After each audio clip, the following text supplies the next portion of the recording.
Good morning students. Class 8 का first chapter rational number को पढ़ेंगे और इस डायग्राम में और भी नंबर्स लिखे गए हैं, थोड़ा बहुत उनके बारे में भी जानेंगे और डिटेल से रेशनल नंबर को पढ़ेंगे।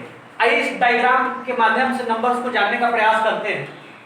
जनरली यहाँ नंबर्स को दो भागों में बांटा गया है, that is one rational number and second irrational number. Irrational number को आगे हम लोग 9th और 10th में पढ़ेंगे, थोड़ा सा हाईलाइट यहाँ पे करेंगे, लेकिन विस्तृत रूप से इन डिटेल 9th और 10th में पढ़ना है। मेनली अभी जो हमारा है वह रेशनल नंबर है। मेनली हमारा जो अभी है हमको रेशनल नंबर पढ़ना है अकॉर्डिंग टू क्लास 8 के हिसाब से। रेशनल नंबर को जब नीचे की तरफ हम आते हैं तो दो नंबर दो कैटेगरी में रखा गया है, एक इंटीजर होता है और दूसरा क्या होता है, फ्रैक्शन होता है। इंटीजर को भी तीन कैटेगरी में बांटा गया है, एक नेगेटिव इंटीजर होता है, एक जीरो होता है और एक पॉजिटिव इंटीजर होता है। फ्रैक्शंस के टाइप तो बहुत अलग अलग होते हैं, लेकिन जनरली उनके न्यूमरेटर के आधार पे और डिनोमिनेटर के आधार पे हम लोगों ने दो कैटेगरी में बांटा है, एक वल्गर फ्रैक्शन होता है और एक डेसिमल फ्रैक्शन होता है।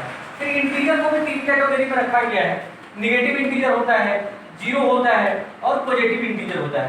पॉजिटिव इंटीजर जितने भी होते हैं वो सब नेचुरल नंबर्स होते हैं और जीरो और नेचुरल नंबर्स को इंक्लूड करते हैं तो होल नंबर आता है। नेगेटिव इंटीजर्स यहाँ पे हैं। और इरेशनल नंबर को जब हम लोग रेशनल नंबर के बारे में पढ़ेंगे तब इसको जानेंगे। आइए तो थोड़ा सा एक एक करके इस सब को डिफाइन करके उसके बारे में जानने का प्रयास करते हैं, फिर आगे बढ़ते हैं हम लोग। सबसे पहले जो हम लोगों को जानना है, पहले रेशनल नंबर को जानेंगे। यहाँ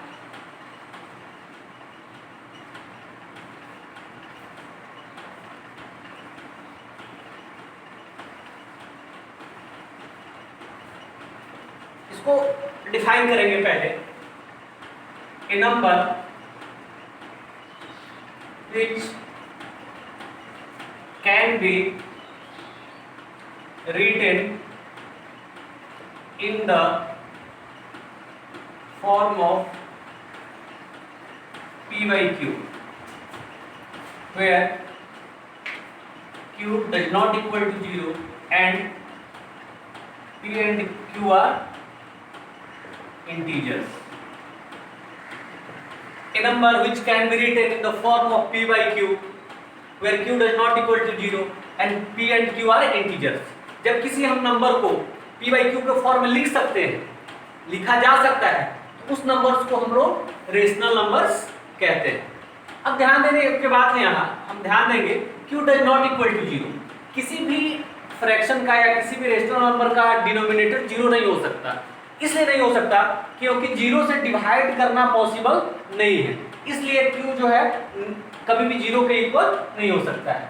और P और Q क्या होता है, इंटीजर्स होता है।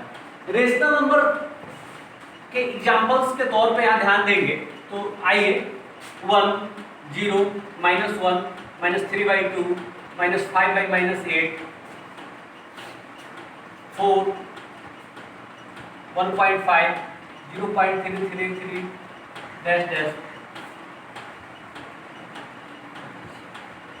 -8,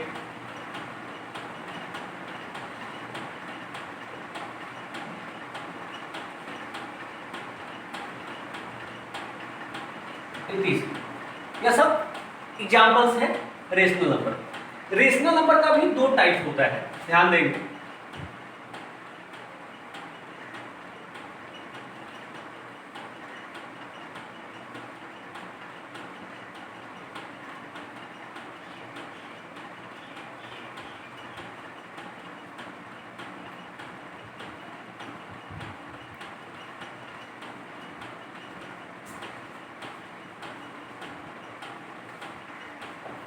नॉन टर्मिनेटिंग रिपीटिंग, इसका एग्जांपल हम लोग देखेंगे यहाँ। जब इसके न्यूमरेटर को डिनोमिनेटर से डिवाइड किया जाता है तो वह पूरा पूरा कट जाता है, तो यह टर्मिनेटिंग में आ गया। जब हम न्यूमरेटर को डिनोमिनेटर से डिवाइड करेंगे और पूरा पूरा नहीं कटता है, कोई एक डिजिट रिपीट करता है या एक ग्रुप ऑफ डिजिट रिपीट करता है, तब जा करके उसको नॉन टर्मिनेटिंग रिपीटिंग कहा जाता है।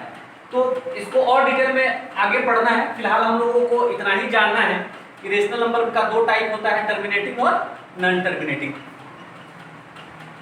रिपीटिंग होता है।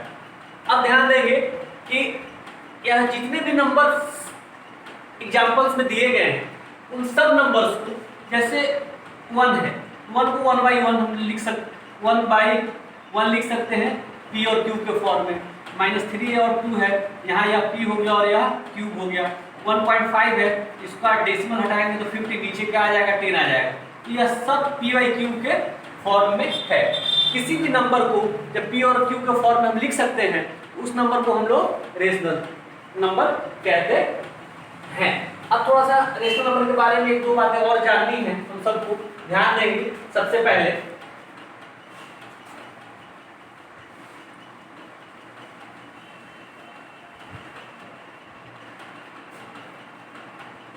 Standard form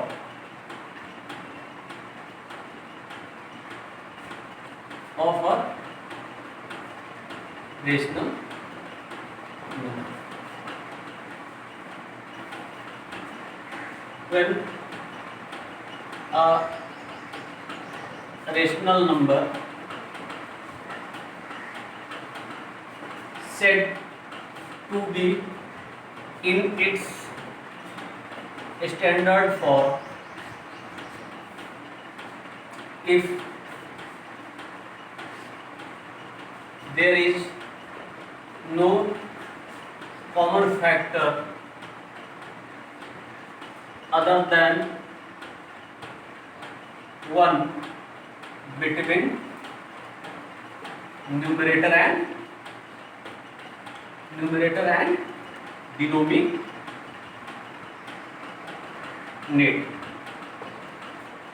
numerator and denominator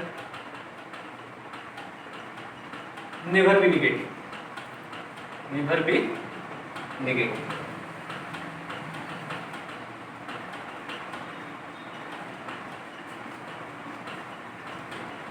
If there is no common factor, when a rational number said to be in its standard form, if there is no common factor other than 1 between numerator and denominator never be negative। जब ऐसा होता है तब हम rational number को उसके standard form में कहते हैं। इसको थोड़ा सा और समझने का प्रयास करेंगे। इसको बहुत से आसान भाषा में ऐसे समझा जा सकता है।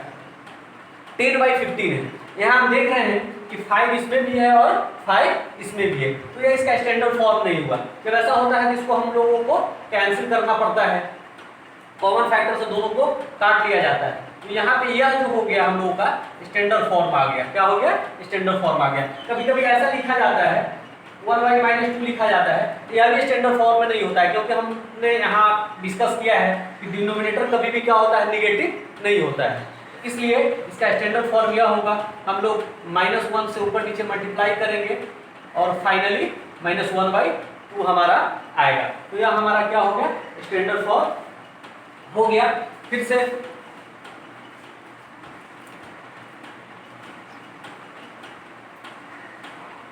ध्यान देंगे कि किसी भी नंबर्स का, रेशनल नंबर्स का जो स्टैंडर्ड फॉर्म होगा उसमें एक के अलावा कोई और कॉमन फैक्टर नहीं होना चाहिए। एग्जांपल में फिर से इसको थोड़ा सा देखेंगे, फिर से यहाँ ध्यान देंगे 2/3 इस दोनों का एचसीएफ, या इस दोनों में हम लोग देख पा रहे हैं कि 1 के अलावा कुछ भी कॉमन फैक्टर नहीं है, इसलिए इसको हम लोग स्टैंडर्ड फॉर्म कह सकते हैं। फिर एक और एग्जांपल यहाँ समझने का प्रयास करना है, -4 -6, यहाँ माइनस से माइनस कैंसिल हो सकता है। फिर 2 से 2 2 जा 4 2 3 जा 6 2/3, यह सब हमारा क्या है? स्टैंडर्ड फॉर्म है। फिर से एक बार समझ लीजिए कि when a rational number is said to be in its standard form if there is no common factor other than 1 between numerator and denominator never be negative.